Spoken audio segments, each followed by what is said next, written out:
Eu fiz um vídeo mostrando aquele picareta ou charlatão, ou melhor dizendo, talvez um cara com uma desonestidade intelectual fantástica chamado Luiz Felipe Pondé, né?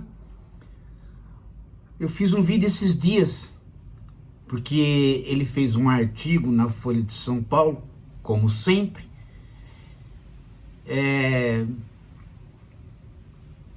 estranhando que nós todos, o mundo, estejamos assim indignados em relação a Trump, porque Trump, ele não é o demônio,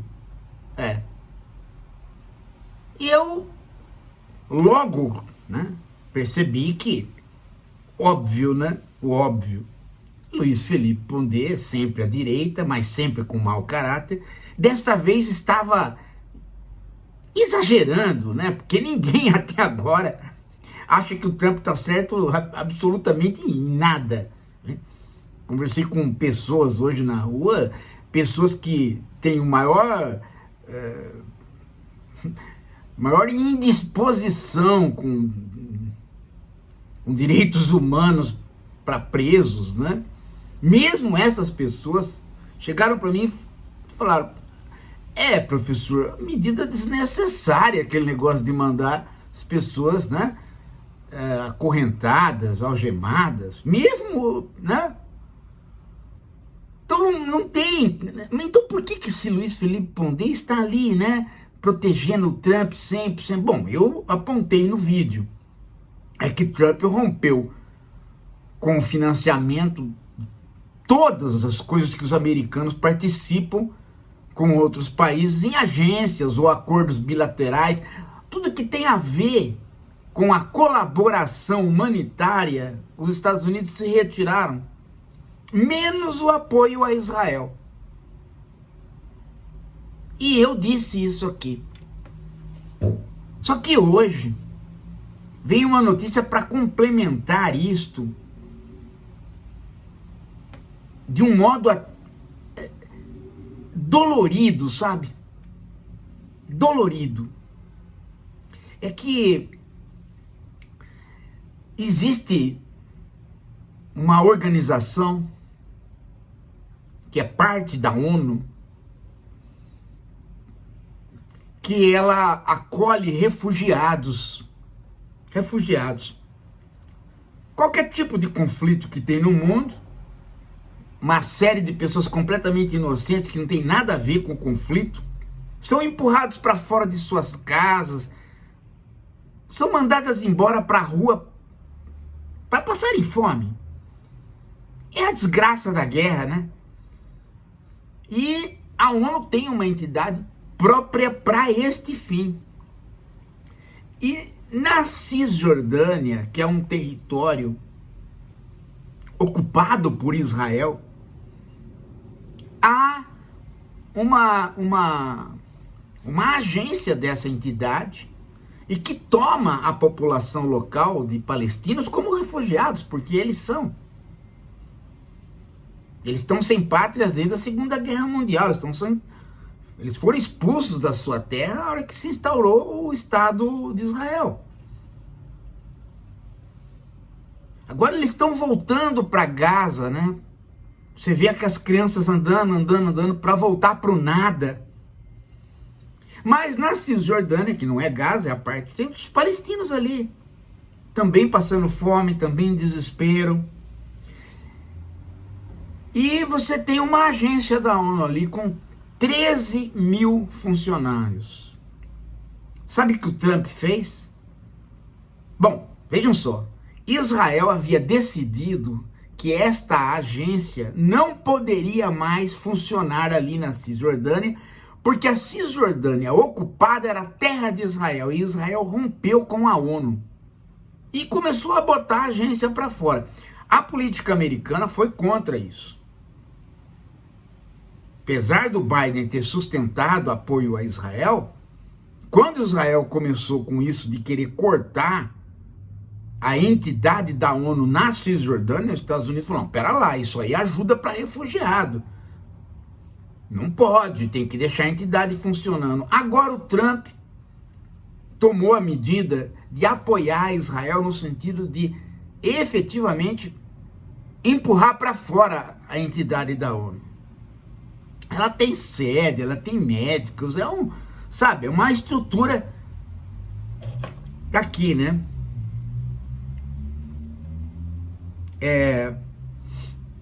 Agência da ONU para refugiados palestinos no Oriente Médio.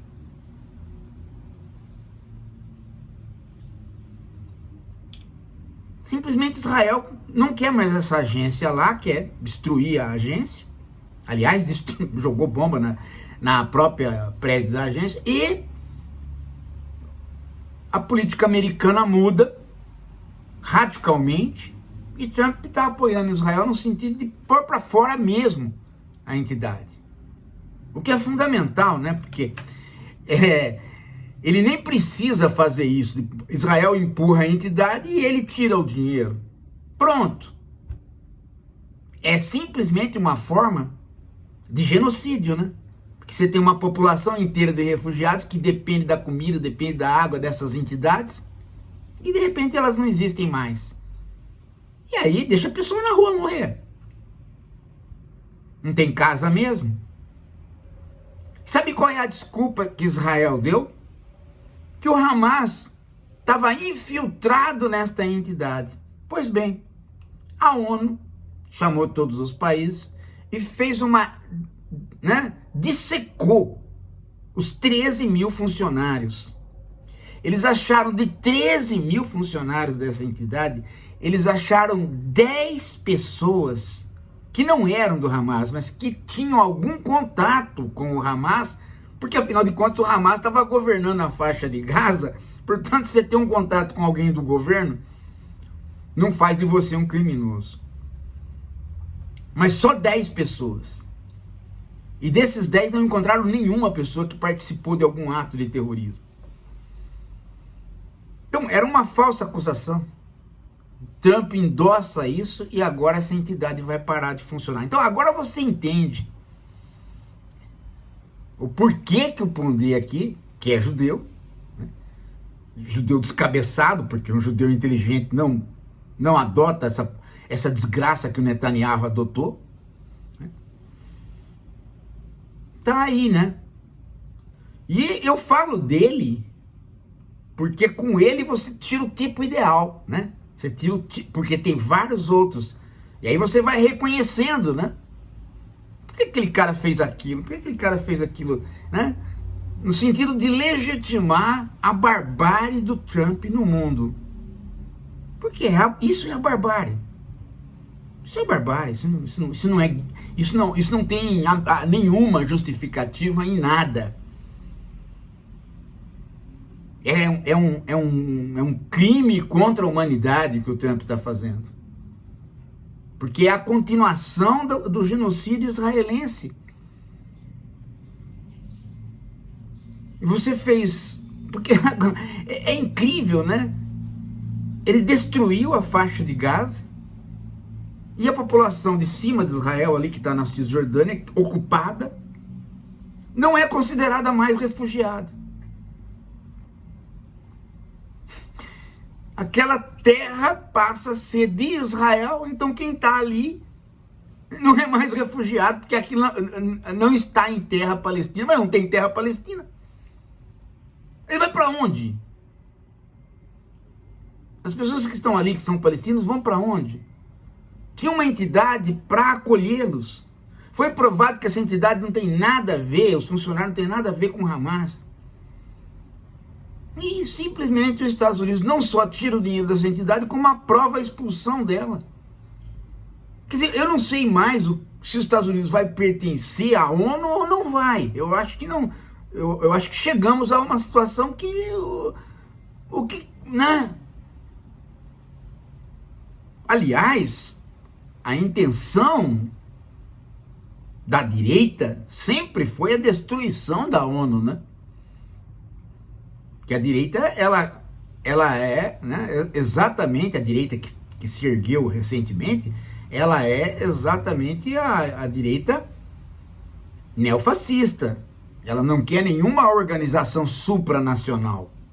Para ela, existem os estados nacionais. Daí a ideia do capitalismo num só país, daí a ideia das tarifas, daí a ideia dos isolamentos sem acordos comerciais, daí as ideias de deportação, toda a ideia de encerrar o capitalismo como elemento globalizador.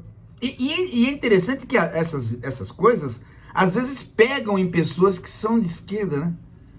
Que a esquerda faz uma crítica ao neoliberalismo, uma crítica à globalização, e de repente encontra pessoas de direita também fazendo a crítica à globalização e ao neoliberalismo.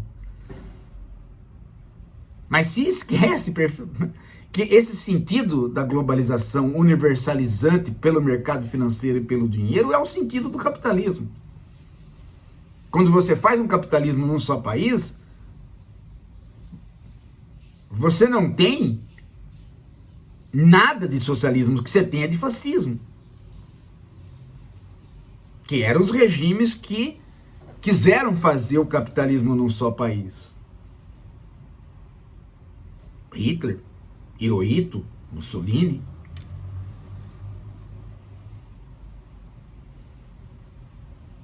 E aí você vê, né, que as coisas vão tomando um rumo de um barbarismo que quando você olha para o lado, você fala assim, não, peraí, essas coisas estão acontecendo, não são distantes. Pelo contrário, olha aqui do nosso lado, um cara que dá palestra nas nossas escolas, esse tal de Pondé, né? Apoiando o genocídio.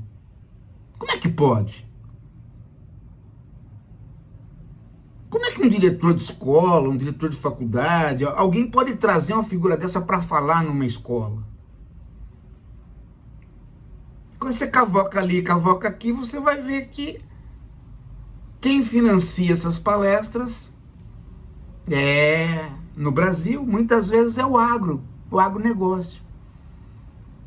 Que por sua vez, né? Que por sua vez deveria ser contra isso, porque a globalização favorece o agronegócio. O agronegócio é exportador. Acontece que o cheiro do fascismo, ele é um odor agradável para os ricos, né? Os ricos, eles participam do capitalismo financeiro, da globalização, mas na cabeça deles funciona a seguinte ideia: se eu tiver o controle de um Estado nacional, esse Estado nacional, pequeno ou grande, ele pode ser um polo político de apoio aos meus negócios. Então, muitas vezes, eles preferem o Estado Nacional do que a globalização, mesmo quando você tem um Estado Nacional que não é a potência.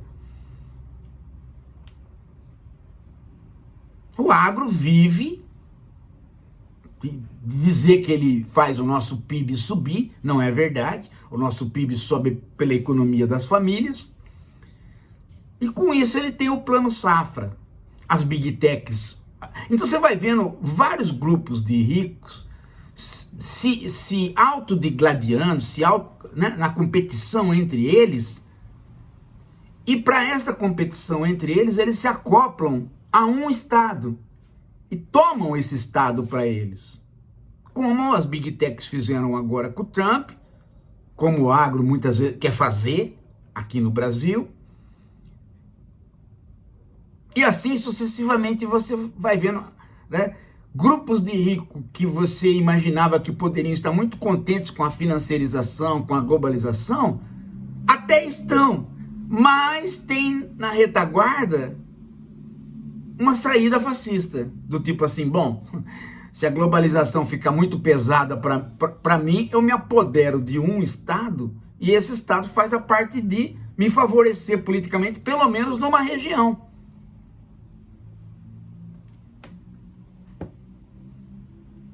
são as plutocracias.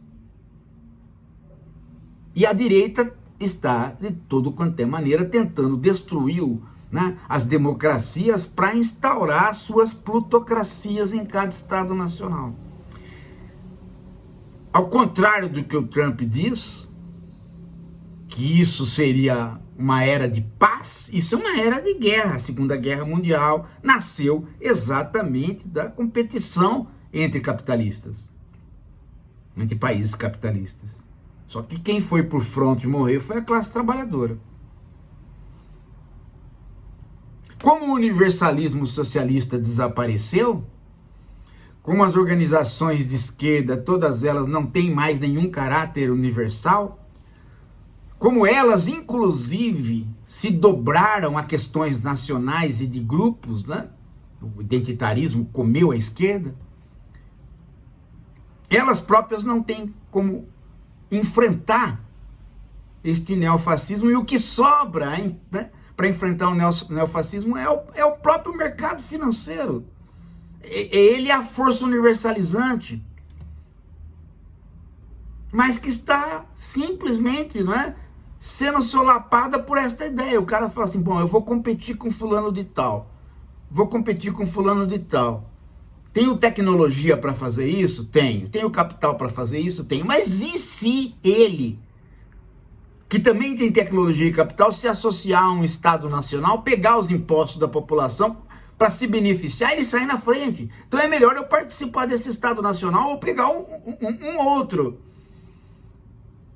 Então você vai vendo as plutocracias, né, os grupos de ricos se associarem de novo a Estados nacionais. Daí o nascimento da extrema-direita. E aí é que você vai vendo quem é que financia quem em cada lugar. E você vê aí o agro, né, pagando palestrinhas pro Pondé, Demetrio Magnoli, né? Os que ficaram, né, na sobra da estupidez do Olavo de Carvalho.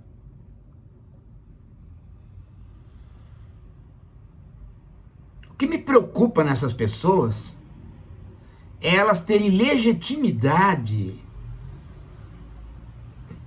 de certas empresas brasileiras, de certa mídia brasileira, que diz que não é a favor da extrema-direita, diz que é a favor da democracia representativa, da união dos povos, do comércio internacional. A Folha de São Paulo, ela diz tudo isso aí, depois ela endossa um fascista ali do lado, genocida. Como é que fica essa história? E o gozado é que às vezes a gente fala isso e o cara fala, ah, mas esse cara não tem importância nenhuma.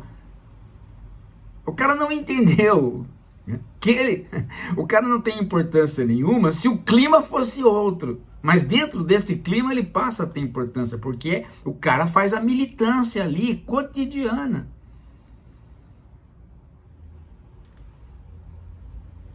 Estou abrindo os olhos de todo mundo em relação a isso, gente.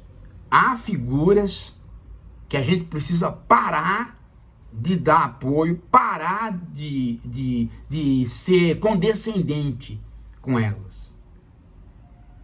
E esse caso do Pondé é grave. Grave. Você querer dourar a pílula de um Trump a esta altura do campeonato? Ah, meu amigo. E aí a gente vê os interesses, né, de um Netanyahu, né, e da parte podre de Israel. Caramba, que brincadeira é essa? Né? Que brincadeira é essa?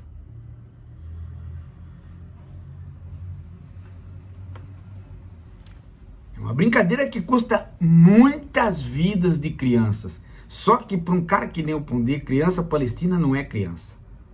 É um animal que vai virar terrorista. Só isso eles pensam. Só passa isso na cabeça da extrema-direita de Israel. O tempo todo. Temos que eliminar no nascimento. É um bando de Herodes.